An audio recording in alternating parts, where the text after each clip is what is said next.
కేటీఆర్ కు జూబ్లీహిల్స్ ప్రజల నాడి తెలిసిపోయింది. జూబ్లీహిల్స్ లో ఓటమిని కేటీఆర్ అంగీకరించారు. జూబ్లీహిల్స్ లో కాంగ్రెస్ అభ్యర్థి 100% విజయం సాధించబోతున్నారని కాంగ్రెస్ ఎమ్మెల్సీ బల్మూరి వెంకట్ అన్నారు. ఓటర్ల జాబితాలో అవకతవకలు జరిగాయంటూ కేటీఆర్ చేస్తున్న యాగీతో ఓటమి ఖరారైందని వెంకట్ ఎద్దేవా చేశారు. నిజంగా ఓటర్ల జాబితాలో తప్పులుంటే ఈసీకి ఆధారాలతో సమర్పిస్తే సరిపోతుంది. ఓటమి లిస్టు తయారు చేసింది కాంగ్రెస్ పార్టీ కాదని బల్మూరి అన్నారు.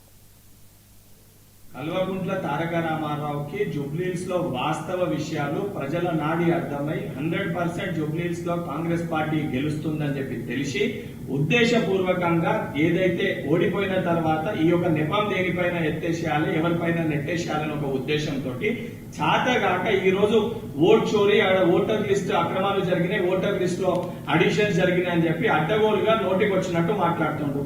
ఓటర్ లిస్ట్ లో ఎటువంటి అవకతవకలు జరగలేదు, 100% ట్రాన్స్పరెన్సీ తోటి ఉంది, 2023లో ఉన్న లిస్టే ఉందని చెప్పని ఎలక్షన్ కమిషన్ చాలా క్లియర్ కట్ గా చెబుతున్నప్పటికీ కూడా అయినా ఓటర్ లిస్ట్ లో అవకతవకలు జరిగితే ఎలక్షన్ కమిషన్ కి ఆధారాలు తీసుకెళ్లి కంప్లైంట్ ఇస్తే వాళ్ళు దాన్ని రూపొందిస్తారు. ఓటర్ లిస్ట్ లో ఏదైతే తప్పులు చేయడానికి కానీ ఓటర్ లిస్ట్ రూపొందించేది కూడా కాంగ్రెస్ పార్టీ కాదు, కాంగ్రెస్ ప్రభుత్వం కాదు. మా చేతిలో ఏముందని తెలిసి కూడా 10 ఏళ్లు మంత్రిగా పనిచేసిన నువ్వు సోయి లేకుండా ఉద్దేశపూర్వకంగా కాంగ్రెస్ పార్టీ పైన బురద చల్లే ప్రయత్నం చేస్తున్నావు.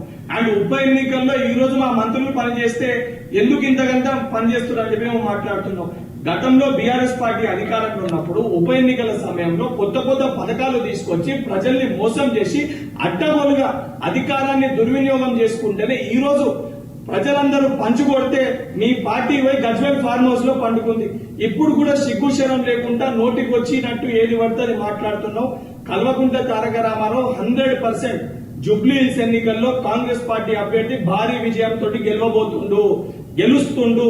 గెలుస్తుండని తెలిసే ఉద్దేశపూర్వకంగా నువ్వు ఈ రోజు ఈ ఓట్ చోరీని తీసుకొని తెరపైకి తీసుకొని వచ్చి ఈ యొక్క ఓటమి నుంచి తప్పించుకునే ప్రయత్నం చేస్తున్నావు. ఎన్నికల ముందే ఈ ఓటమిని నువ్వు అంగీకరించినట్టు నీ మాటల ద్వారా చాలా స్పష్టంగా అర్థమవుతుంది.